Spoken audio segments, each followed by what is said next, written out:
మీ జీవితాల్లో ఇంకా అయిపోయింది అనుకుంటున్నా నీ జీవితం అవలా ఏమీ కాల.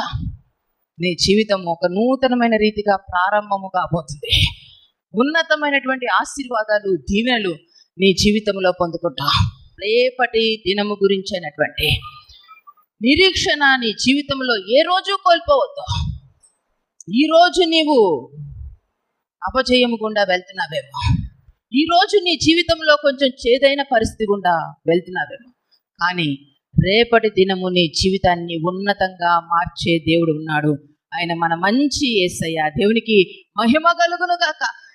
కనుక దేవుడు సమస్తమును చేయగల దేవుడిని నమ్మి ఆయన పాదాలని హత్తుకొని ప్రార్థన చేసుకుని, తప్పకుండా ఒకరోజు నువ్వు అపజయం పొందుకోవడం, ఒకరోజు నువ్వు ఫెయిల్యూర్ అయినందుకు 2 సార్లు నువ్వు ఫెయిల్యూర్ అయిన నువ్వు బాధపడవలసిన అవసరం లేదు.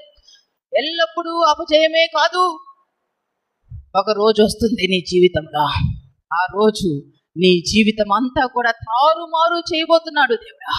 ఉన్నతంగా మలుస్తాడు, ఉన్నతమైన జీవితం ఇస్తాడు.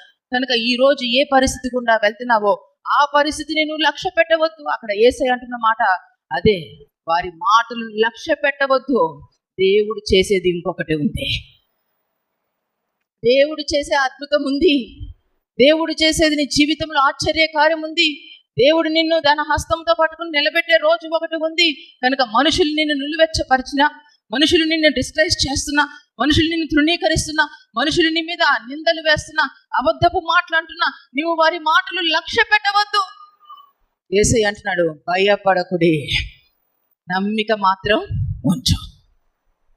హోప్ ఫర్ టుమారో, రేపటి గురించినటువంటి నమ్మకం మన యేసయ్యలో ఎప్పుడు మనం కలిగి ఉండాలి.